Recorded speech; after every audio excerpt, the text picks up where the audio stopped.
Thank you very much. Thank you very much, Dermot, and I'm delighted to accept this opportunity to talk to your seminar, to your department, and on the topic of this seminar series. I'll just share the screen. I should have it here. Is that coming up on your screens? Good. Okay. As James was saying there, I've prepared a lot, so I'm going to take you through some of the main research findings over the last 15 years as they pertain to the Gaelic world in Scotland and Ireland. Oh, I'll put it on the view format as well. Sorry. There we go. Okay. And as you know, 2 years ago, we published this study, The Gaelic Crisis in the Vernacular Community, in a comprehensive sociolinguistic survey of Scottish Gaelic. And we've done similar studies in Ireland. The comprehensive linguistic study published in 2007 and updated in 2015. And I'll show some of the data from that. I'll mainly talk about the Scottish Gaelic situation because that research is more recent. If we could start off with this question, what is the problem we wish to address in the Gaelic world?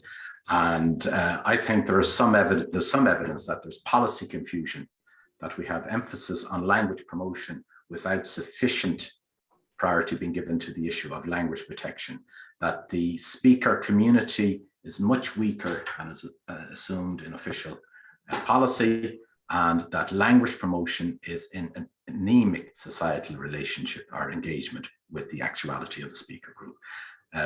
So existing policy has been ineffectual in addressing the societal decline of existing Gaelic communities, and it's a difficulty of the conflict of aspiration over social reality, and much of the engagement is based on, and not all of course, but based on symbolic engagement rather than societal engagement.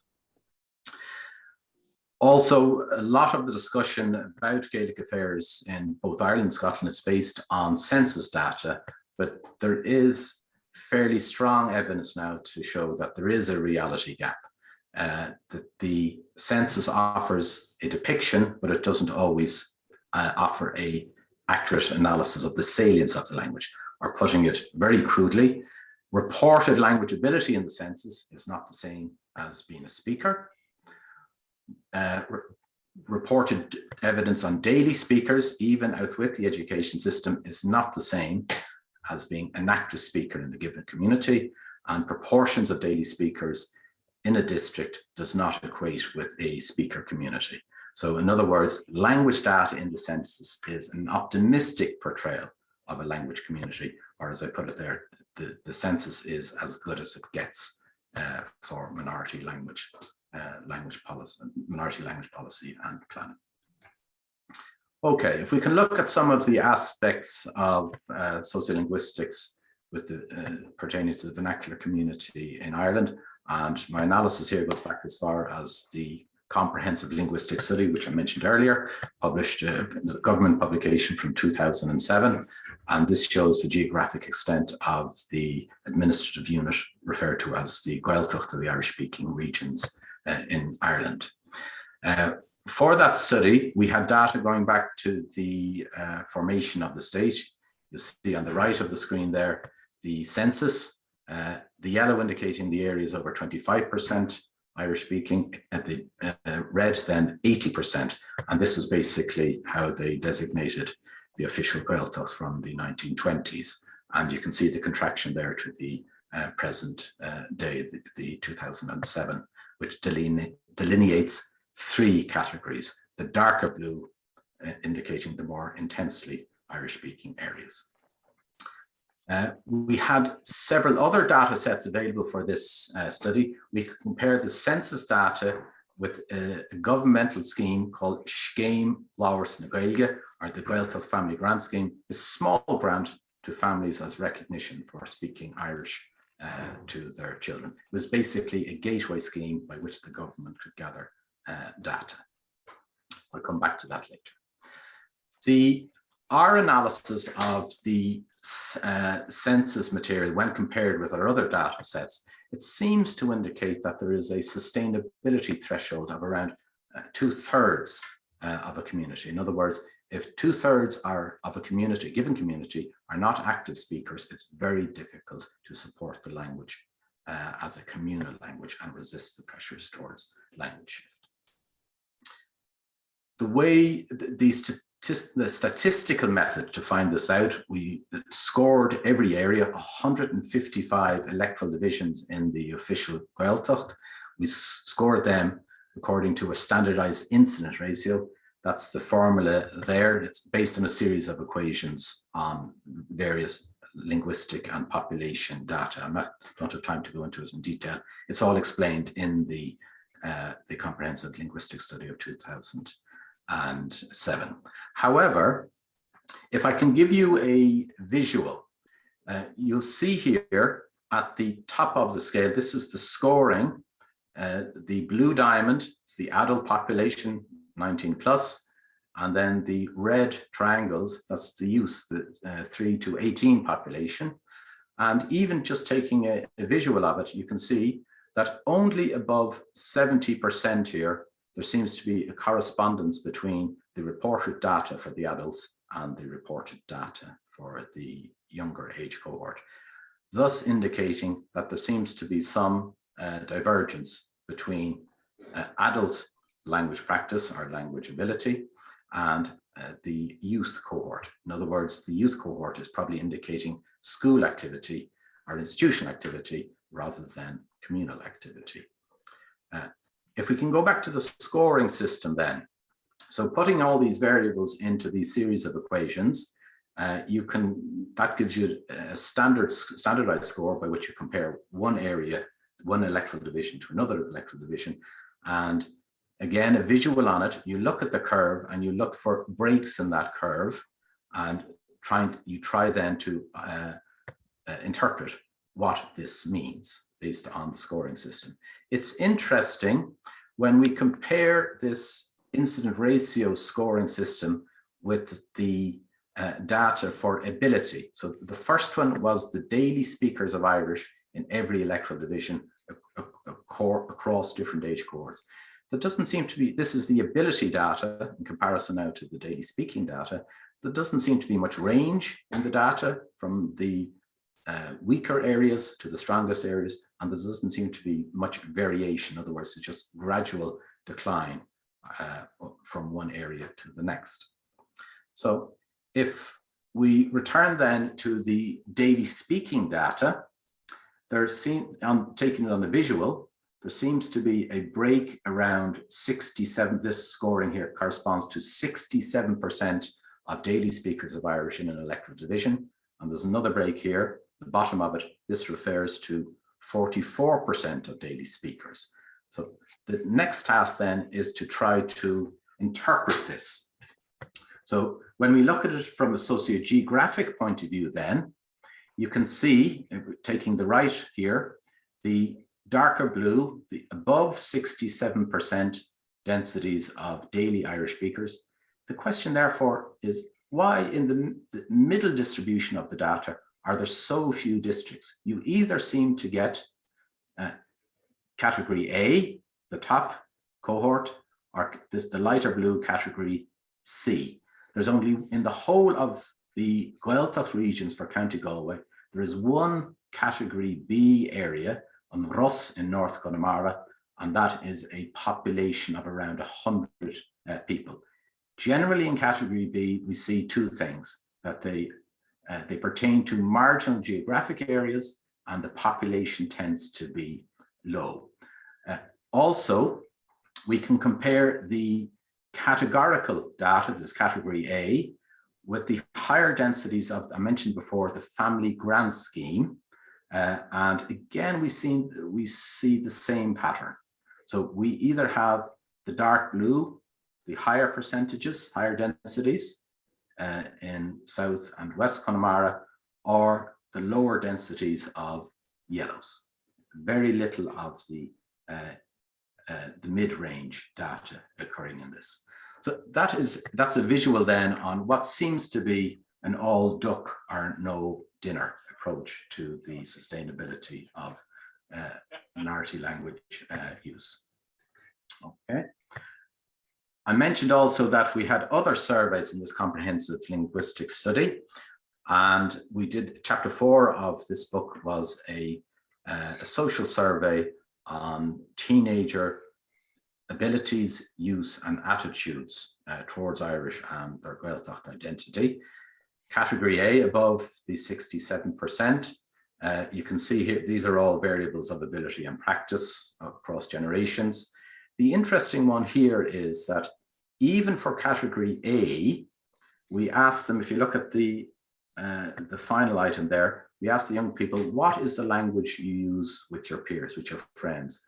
And those who answered always Irish or mainly Irish, that was around 24% of category A. However, when you compare the same data for category B and C, it seems to collapse even in the mid-range area of category B to 2% of the teenagers, the same as the answer for category C, the weaker areas. So if we can go on then, and we have our data, we have our comparisons, there seems to be variation in the curve, and we compare the census data to the other surveys. Well, this puts us in a position there when we can start to interpret, excuse me, the social geography of vernacular Irish in these Gaeleg districts. So as I was saying there, category A, that pertains to areas with 67% plus daily speakers. That is indicating communities where there are 3 generations of societal users of Irish, but that the use of Irish is less salient among the young, indicating that in the young people's data for category A, that they are moving towards the threshold of language shift. Category B, above 44%, but below 67% of daily speakers. There's evidence here from the family grant scheme that there is still some parental use of Irish, but in general, the community is going through the process of language shift. And then in category C, below 40%, these are indicating the vestigial areas of the Irish vernacular community. There's some obviously grandparental use of Irish, but most Irish is mostly used in the school system. In other words, that the language shift, to all intents and purposes, has been completed in these areas. That brings us on to the update of the Comprehensive Linguistic Study, published in 2015, this time published by Údarás na Gaeltacht rather than by the government. And that emphasized the same need for this concentration of language policy effort to concentrate on protecting the social density of the active speakers. I'm not going to give you the same detail, we want to move at pace here, but if I can just show 2 aspects of the data from this research. And if we went through the same categorical analysis of the distribution of the daily speaking data and ability data in the 155 Gaeleg regions. And this is a technique from linear algebra, the first 2 principal component analysis. Again, darker blue being category A, fairly well clustered, more divergent than category B, and then at the end, the lighter blue, category C. This data is indicating, so on the y-axis, we have the age variable, and on the x-axis, we have the overall vitality scoring for the areas, crudely the percentage rate for daily speakers in areas. This first 2 principal component analysis indicates that the young contribute to the weakening of the salience of the use of Irish in category A, but they improve or add to the vitality of the language in category C. So this seems to indicate that the influence of the young in category C through the education system improves the use of Irish in a school setting rather than in a communal setting. The worrying aspect of the update of the study in 2015 is, again, we can compare, this is the scoring system, the ratio system for the 155 areas based on the daily speakers of Irish in all of these areas. When we compare the overall population scoring with the youth scoring, the light blue diamonds, we see that there is only one electoral division of all the Gaeltacht areas that still remains in the youth cohort, that still remains in the category A designation, in other words, above this 2/3 threshold that we identified earlier. Okay, this was just a very brief paper that I was asked to complete based on the 2016 data, and that indicated another 11% decline in the proportions of daily speakers of Irish in the Gaeltacht from the census period of 2011 to 2016. Okay, and if I can just very, very briefly show you the main findings from this is a linguistic study of 7-year-olds to 12-year-olds in Connemara, in other words, the area of the greatest density, the vernacular density of Irish speakers in all of the 7 Gaeltacht counties. And this was a comparison of linguistic attainment of English and Irish among native speakers, young native speakers of Irish, in which both their parents or their parents were native speakers also. The main finding in this was that the first language, these are native speakers of Irish in the most densely speaking Irish speaking communities in Ireland, their first language is not their primary language. In other words, indicating that their competence in English, their second language, is superior to the competence in the first language.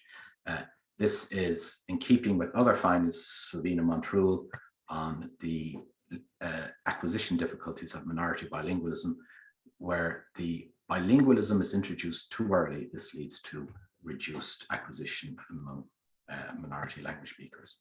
To put a figure on it, there's a 15% mean difference of ability in English over Irish.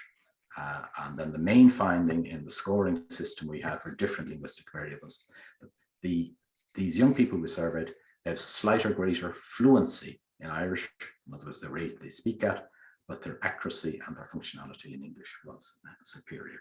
We don't have time to go into that in detail, but you can read that when you get a chance. Moving ahead then, if we look at the Scottish Gaelic situation, and we commenced this study in 2015 and published the book in 2020, and it's basically similar to the Irish study, an in-depth survey of the transmission of Scottish Gaelic as a communal language in the remaining social geography of the vernacular communities, mostly in the Western Isles, but also in parts of Skye and on the Isle of Tyree. The main finding of this, forgive me for speaking so bluntly, but within the remaining Gaelic vernacular community of Scotland, social use and transmission of Gaelic is at the point of collapse. And I'll just very briefly run through some of the chapters in the book. We've indicated the evidence showing the rapid demolinguistic contraction of the Gaelic speaker group since 1981. And this loss of capacity of the speaker group has led to the difficulties of the community not being able to regenerate itself as a differentiated language group. In other words, this is the sociological definition of language loss. Another important statistical finding that we were able to pinpoint what Ken McKinnon had previously referred to as the actuality gap, the point I started with, and we think we have demonstrated in this study that the actuality gap is around 30 percentage points, and I'll explain that in a bit more detail as we go on. Again, to give you a visual, the lighter grey line, these are the 25 research areas of the vernacular, the remaining vernacular communities studied in detail from 1981 to 2011, and you can see the contraction from census period to census period there. Okay, how did we quantify then this actuality gap of 30 percentage points? We used two techniques. There's a technique in machine learning called K-clustering.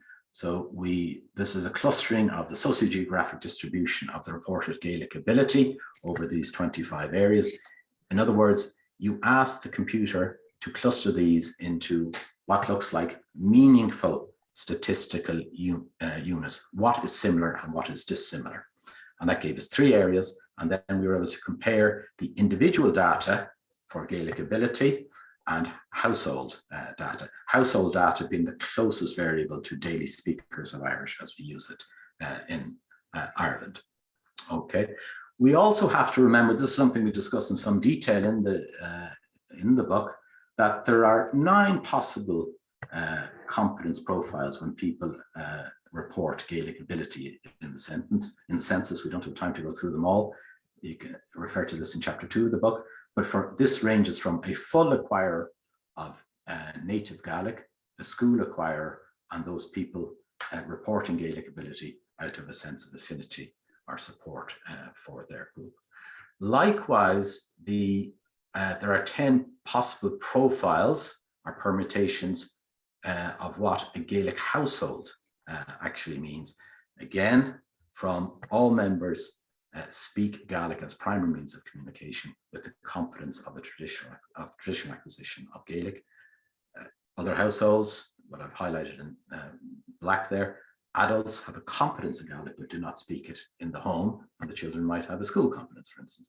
And then adults and children are reported as having a competence in Gaelic out of a desire to express support for Gaelic. Again, the affinity argument. Okay, if we can return to this reality gap, and as you see here, the majority of households, up to 60% of them, are obviously English dominant. Therefore, all of the areas in the vernacular geography that we've studied, they exist now in either a residual bilingual nexus or a nexus that is weaker than this. And when we compare, for instance, if we take the residual bilingual nexus, these are the strongest areas. So I indicate one there, the northern part of South Uist in the Western Isles. This has data which is above 25% of the households, with all members being Gaelic speakers, and the areas where above 58% are indicating. So this is where we're getting this 30 percentage point gap. You see it then when we move towards the interstitial area. You can see the 30 percentage point gap as well. And interstitial, we mean the areas that have moved from the residual bilingual use of Gaelic in these communities. This is the stage before they move into what we term, again, forgive me, it's not the kindest phrase, but it's indicating the societal reality of Gaelic, the moribund nexus. In other words, again, the household data and the ability data has to be divided by 9 or 10 variables or profiles, as we've set out. In other words, in these areas, there is very little evidence of any vernacular use of Gaelic left in these communities. Again, to aid the statistical trajectory there, here's a visual of, we take the 1981 census of reported ability for the youth cohort between 3 and 17, and most of these 25 study areas pertain to the top 2 cohorts. We move on then in the 30-year period to the 2011 census, and we see there in this visual that most of these districts then, as it pertains to the youth cohort, they are associated with the lower cohorts. So significant change over that 30-year period. Again, this is a demo-linguistic visual from the census. When we compare the rate of decline for the 50+ cohort, not that precipitous, but the rate of decline for the youth cohort 3 to 17, and we see now that the youth cohort for the remaining vernacular areas is now under 2,000 young people. We think our comparison of the census ability data with the household data is indicating now that the maximal extent of the vernacular community in its vernacular geography is around 11,000 people, as compared to the 14,000 people reporting ability in the census. Okay. If we can look at chapter 3, this was a survey of preschool children, and the responses to this survey indicate that only 4% of the preschoolers on enrollment were assessed as having either fluent or native speaking abilities in Gaelic. We can compare also this data to the teenager data, and we can indicate here from this data that 20% of the teenagers report a fluency in Gaelic, either as native speakers, 14%, or learners, 6%.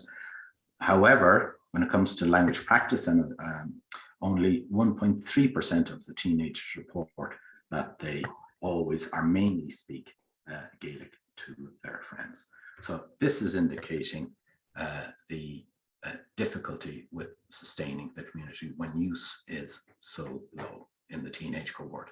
So obviously this teenage cohort is going to become over the next 10 to 15 years, the parental cohort in this area. And again, to give you another visual to help you understand, this is from the teenage survey in chapter 4. We asked them to give an indication of their language practice with different members of the family, mother, father, other siblings, younger siblings, and other people living in the house. And as for the whole cohort over the 25 areas, it's quite clear that the mainly or always English accounts for most of the language practice among the teenage cohort.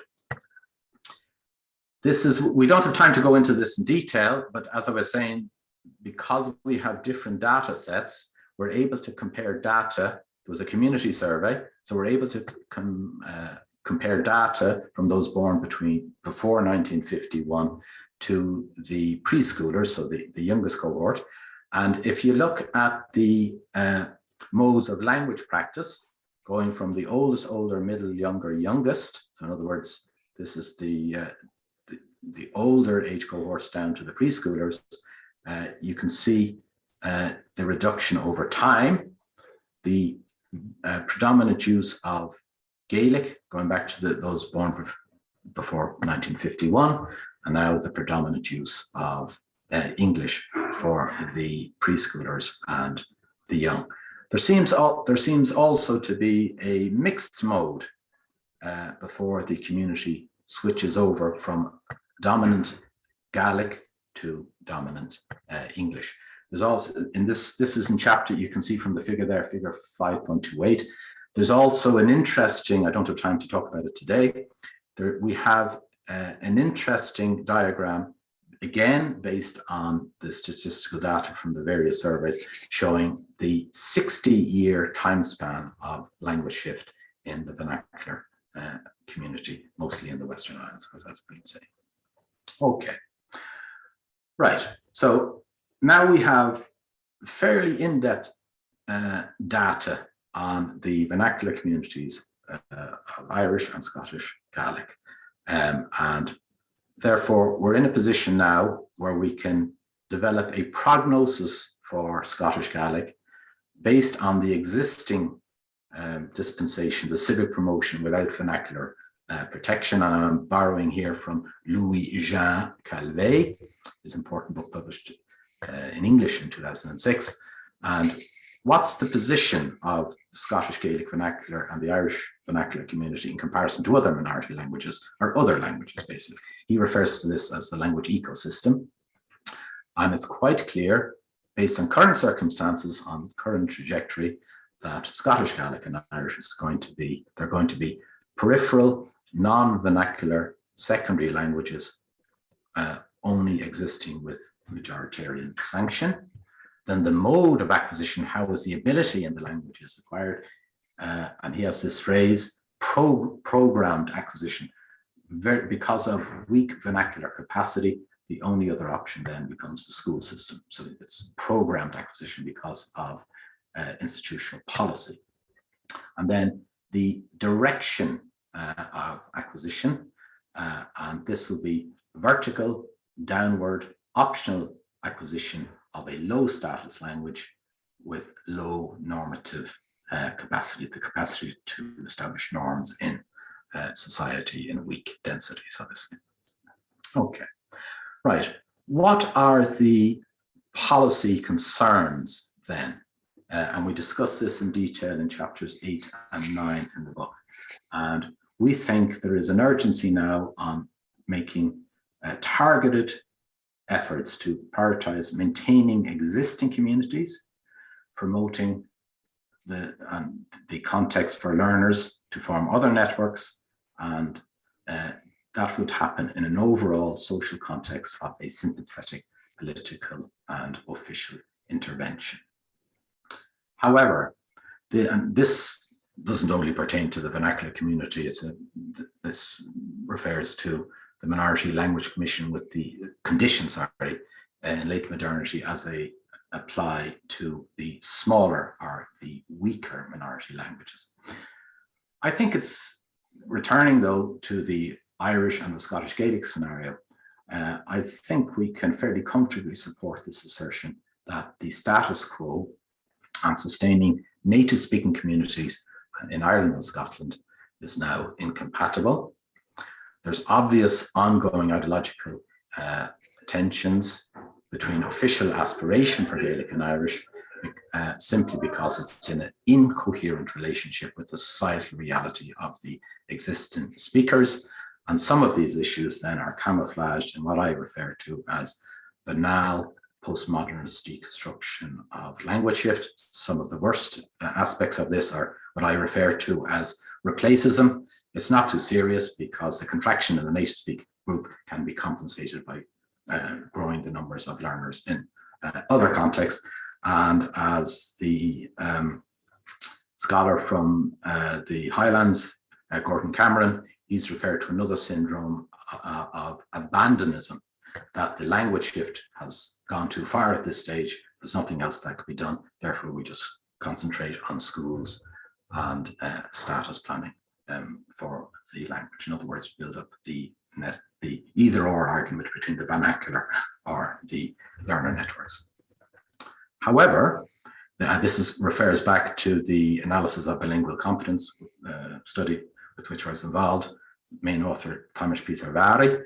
We think what we need now, two things in particular, speaking in broad terms: a new education system that is rooted in group cultural capital based in a model of minority language communal renewal. And then the second priority, a social strategy to compensate for the lack of comprehensiveness and the lack of complementarity between first language speakers and second language speakers as they exist in current policy.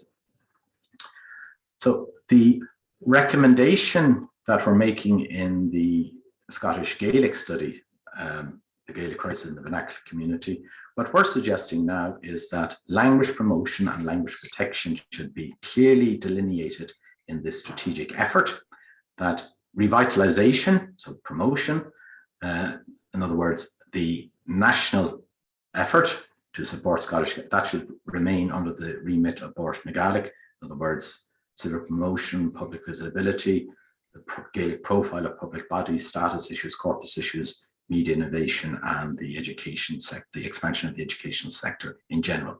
However, the other side of Fishmanian language policy and planning, the maintenance issue, in other words, language protection, we should set up a new body under the auspices of leaders of the vernacular community. We refer to this as Uras na Gaeleg, or the Gaelic Language Community Trust, and they should prioritize issues of community protection, group democracy, in other words, a forum that gives legitimacy to decisions that are taken on behalf of the group, emphasize socioeconomic development, emphasize the social geography, housing settlements, the geographic requirements of maintaining a language group, and then develop this issue that we've talked about in the Peter Vary study, this rooted curriculum and pedagogy. In other words, a pedagogy that is related to their vernacular reality, and also similar to the former types of language planning we had in the Irish Gaelic, that we would have family support mechanisms and youth socialization mechanisms. Okay, you'll forgive me. We also indicate, you see from the figure 9.2, we discuss how the language promotion and the language protection mechanism can be integrated. That's a chart of it. It's explained in detail in the chapter if you want to delve into that in a bit more detail. Okay. In chapter 9, this sets out the model, and we refer to this model of language protection, in other words, the maintenance task, we refer to this as a participatory minority language cooperative. It's a new model to assist Gaelic maintenance and Gaelic revitalization in the islands. This is the organization and governance of it.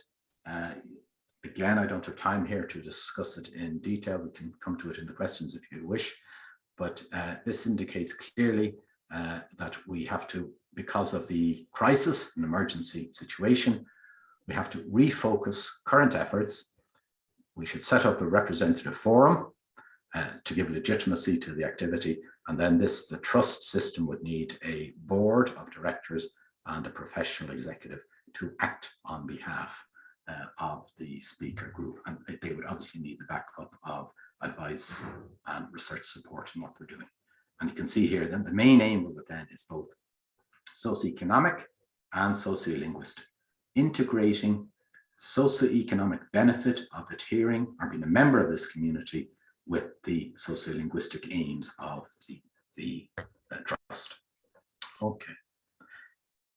Coming to a conclusion then, there are issues then for further, sorry, forgive the typo there, I'll correct that, further scrutiny arising from basically what we're in is endgame language shift situation, both in the Irish Gaelic and in the Scottish Gaelic vernacular communities under current circumstances again. So this is in the context of officially backed language promotion without sufficient protection. In other words, as I refer to here in the darker print here, that we're in a seeing the wood for the trees problem in minority language policy and planning.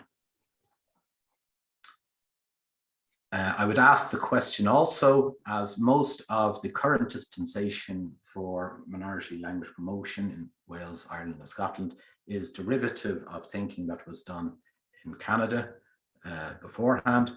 To what extent is the policy dispensation a constituent element of vernacular demise? Also, are the existing societal minority language discourses, are they sufficient to the current task of protecting what still exists in the vernacular Gaelic world? In other words, is there a tension between the discourses we practice and the diagnostics that we need to understand the minority language condition in late modernity? Also, I would ask the question, how does, again, I don't have time to discuss this in details, but these are issues that I'll be going into in future publications. How does social class influence policy prioritization? In other words, do certain groups get their needs met before others? I would also ask, are there winners and losers in current minority language policy and planning? The winners obviously are those who are acquiescent with the trend, and the losers are the societal speakers, mainly the vernacular community, and future minority language learners that have no social or societal or socio-capital reference to a vernacular community. Again, I don't have time to go into that in detail. I'm just I'm hypothesizing some examples of the winners and losers in the current dispensation. So also, I'll end on this one. This is a paper I'm working on at the minute. Also, we have to figure out what is dynamic and anti-dynamic in what helps the minority and what is counterproductive to the minority in the current dispensation for minority language policy and planning. And I leave it like that, and I'll unshare the screen if I'm able to do that. Stop. Okay, there we go. Okay. So thank you very much for your attention. If anybody wants the PowerPoint presentation, I'm willing to forward that to them. They can make my email there is on the last slide.